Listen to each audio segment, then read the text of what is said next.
Students, last class में हमने discuss किया था micro organism friend and Foy. Chapter number 2 study कर रहे थे हमने देखा था माइक्रो ऑर्गेनिज्म, हमने देखा था माइक्रो का मतलब स्मॉलेस्ट भी बहुत ही सूक्ष्म, बहुत ही छोटे, can not see with naked eye, जो नेक्ड आई से दिखाई नहीं दे सकते हैं, उससे नेक्ड आई से दिखाई नहीं देते हैं, आप उसे कह रहे थे माइक्रो। और ऑर्गेनिज्म का मतलब था ऐसे लिविंग ऑर्गेनिज्म, मतलब जीव, एक ऐसे चीज़ें बहुत ही सूक्ष्म जीव जिसे आप कह रहे हैं माइक्रो ऑर्गेनिज्म। यहाँ हमने देखा स्मॉलेस्ट ऑर्गेनिज्म को आप माइक्रो ऑर्गेनिज्म कह रहे थे, या हम इसे ये कह रहे थे कि with can see only microscope, यानी माइक्रोस्कोपिक ऑर्गेनिज्म। हमने कल देखा था कि ऐसा इंस्ट्रूमेंट जो कि हर एक ऑब्जेक्ट को एनलार्ज करके दिखाता है, बड़ा करके दिखाता है, आप उसे माइक्रोस्कोप कह रहे हैं। लेबोरेटरी में आपके पास ये माइक्रोस्कोप होते हैं वहाँ पर, तो माइक्रोस्कोप हमने वहाँ पर बात की थी। माइक्रो ऑर्गेनिज्म ये हमारे फ्रेंड्स भी हैं और हमारे लिए फॉय यानी हानिकारक भी हैं, हमारे दुश्मन भी हैं। तो हम ये बात कर रहे हैं कि फ्रेंड्स और फॉय, माइक्रो ऑर्गेनिज्म हमारे लिए कैसे फ्रेंड्स होंगे, कैसे हमारे लिए फॉय होंगे। हमने टाइप्स ऑफ माइक्रो ऑर्गेनिज्म के बारे में पढ़ा था। यहाँ सबसे पहले हमने पढ़े थे वायरस, बैक्टीरिया, फंगी, एल्गी और प्रोटोजोन्स यानी प्रोटोजोआ, ये बात हमने पढ़ी थी। यहाँ पर मैंने कल आपको वायरसेस के बारे में थोड़ा बताया था कि वायरसेस, देखिए एक वायरस क्या है, आज हम इस वायरस को स्टडी करेंगे। देखिए सबसे पहले देखते हैं वायरस ये लिविंग और नॉन लिविंग के बीच की, ध्यान दें स्टूडेंट्स, लिविंग और नॉन लिविंग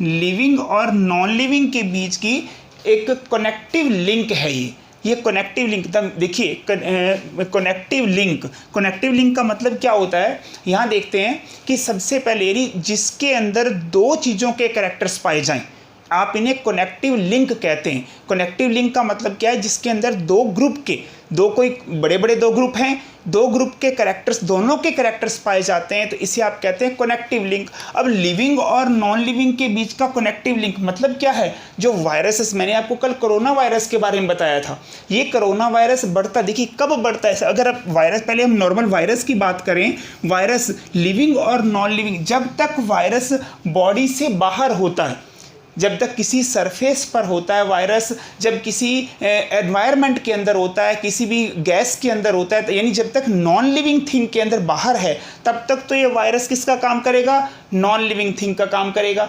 और जब किसी बॉडी के, किसी लिविंग बॉडी के अंदर चला जाता है जब ये वायरस, तब ये लिविंग ऑर्गेनिज्म कहलाता है, तब अपनी ग्रोथ करने लगता है, फटाफट बढ़ने लगता है अंदर हमारी बॉडी के अंदर जाकर लगातार। किसी भी लिविंग ऑर्गेनिज्म की, किसी भी एनिमल्स की बात कर रहे हैं, अगर वायरस उस पर अफेक्टेड करता है, उस पर अटैक करता है, तो जब अटैक करके वो हमारी बॉडी के अंदर मल्टीप्लाई होने लग जाता है, जल्दी से इसकी सेल्स मल्टीप्लाइड होती हैं और ये मल्टी सेल बहुत सारी सेल्स बन जाती हैं और हम वायरस से अफेक्टेड हो जाते हैं, यानी उस बीमारी से ग्रसित हो जाते हैं हम। तो हमने ये देखा वायरस क्या है, जब तक ये फ्री एटमॉस्फेयर में है, किसी सरफेस के ऊपर है, बाहर है बॉडी से, किसी लिविंग बॉडी से बाहर है, तब तक तो ये किसका काम करेगा, नॉन लिविंग का काम। तब ये मरी हुई अवस्था में होता है।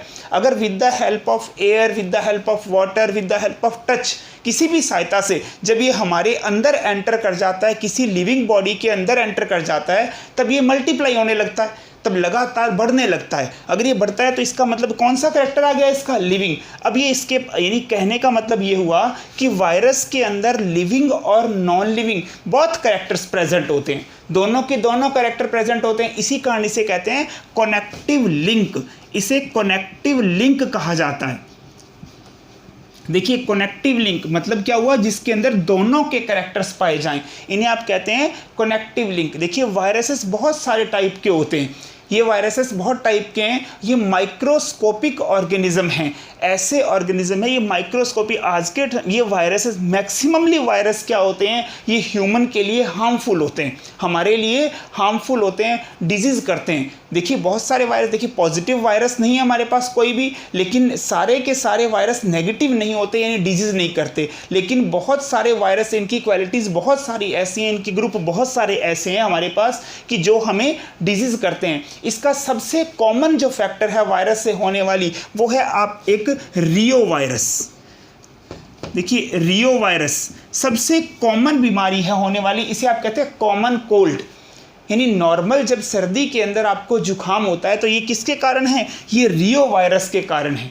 देखिए वायरल डिजीज़, ये वायरल डिजीज़ है रियो वायरस। सभी वायरस हैं वो क्या करते हैं, ये सभी के सभी वायरसेस क्या करते हैं, ये आपको डिजीज़ करते हैं मैक्सिमम। देखिए रियो वायरस जिसके कारण क्या होता है, कॉमन कोल्ड होता है। कॉमन कोल्ड यानी जो नॉर्मल जुकाम आपको होता है वो किसके कारण होता है, ये रियो वायरस के कारण। अगर दूसरा आप बात कर सकते हैं वो है पोलियो वायरस। आप इसे एंट्रो वायरस भी कई बुक्स के अंदर आपको मिलेगा, इसे एंट्रो वायरस भी कहा जाता है। किसके कारण, इसके कारण क्या होता है, पोलियो। देखिए आज ओरल पोलियो ड्रॉप आपको पिलाई जाती है, यानी वैक्सीनेशन किया जाता है। बार बार सरकार आपको क्या पिलाती है, ओरल पोलियो ड्रॉप यानी OPV, ओरल पोलियो ड्रॉप। जो आपको ओरल पोलियो जो वैक्सीन्स आपको पिलाई जाती है वो वैक्सीन क्या है, पोलियो से बचाने के लिए, यानी इस वायरस से बचाने के लिए आपको, यानी आपकी बॉडी के अंदर ऐसी इम्यूनिटी बन जाए, आपकी बॉडी के अंदर ऐसी एंटीबॉडीज़ बन जाएं जिससे क्या होगा, ये पोलियो वायरस आप पर अटैक नहीं करेगा। अगर वो अटैक करता भी है तो हमारी एंटीबॉडीज़ उसे मार देंगी। आजकल ये बड़ा ट्रेडिशन चल रहा है आपके एंटीबॉडीज़ और इम्यूनिटी, ये आपके जो है मतलब जो वर्ड है बड़ा ट्रेडिंग में है कि एंटीबॉडीज़ का मतलब क्या होता है, ये हमारे शरीर में रोगों से लड़ने की disease resistance quality against the disease, यानी बीमारियों से लड़ने के लिए डिजीज़ रेजिस्टेंस क्वालिटी है, इसे आप एंटीबॉडीज़ कहते हैं, जो हमारी WBC बनाती हैं। ये एंटीबॉडीज़ हमारी WBC बनाती हैं। हमारी WBC जब मजबूत होंगी, आप अच्छा खाना खाएंगे, आप सही तरह से योगा करेंगे, यानी आपकी लाइफ है वो बिल्कुल परफेक्ट होगी जब, तब एंटीबॉडीज़ आपके, यही बात आपको बार बार बताई जा रही है कि कोरोना वायरस उसे अटैक नहीं करेगा जिसके पास इम्यूनिटी सिस्टम होगा, जिसके पास एंटीबॉडीज़ होंगी। ये सब हम बार बार सुन रहे हैं ये बातें। ये एंटीबॉडीज़ क्या हैं, हमारे बॉडी में पाई जाने वाली ऐसी प्रोटीन हैं जो इस वायरस से लड़ती है, आप इसे कह रहे हैं एंटीबॉडीज़। तो वायरल के अगेंस्ट आपने दो डिजीज़ देखी, सबसे पहले एंट्रोवायरस या पोलियो वायरस कहते हैं इसे, जिसके कारण पोलियो डिजीज़ होती है, और एक रियो वायरस है जिसके कारण कॉमन कोल्ड होता है। ये वायरसेस के बारे में था स्टूडेंट, जो कि सिंगल सेलुलर होते हैं, बिल्कुल एक ही सेल से बने, इसे हम ए सेलुलर ऑर्गेनिज्म कहते हैं। ऐसे ऑर्गेनिज्म को कहते हैं ए सेलुलर, मतलब एक ही सेल पाई जाती है। बॉडी से बाहर तो क्या होते हैं, ये नॉन लिविंग होते हैं, लेकिन बॉडी के अंदर ये लिविंग ऑर्गेनिज्म होते हैं। कनेक्टिव लिंक है लिविंग और नॉन लिविंग के बीच का, इसी कारण वायरसेस को कनेक्टिव कहते हैं। नॉन लिविंग थिंग और लिविंग थिंग के बीच का कनेक्टिव कहा जाता है, और ये मैक्सिममली हमें डिजीज़ करते हैं ये सारे वायरसेस। तो ये हमारे लिए वायरस के बारे में था। नेक्स्ट क्लास में हम बैक्टीरिया के बारे में पढ़ेंगे स्टूडेंट। तो बैक्टीरियाज हमारे लिए बहुत पॉजिटिव भी होते हैं और नेगेटिव भी होते हैं, तो हम दोनों टाइप के बैक्टीरियाज को पढ़ेंगे। ये आपके पास माइक्रो ऑर्गेनिज्म था, आप अपनी बुक से इसको रीड करें, और आपकी बुक में बड़ा अच्छा इसमें टॉपिक दिया हुआ है, उसमें आप रीड करें इसको। Thank you very much.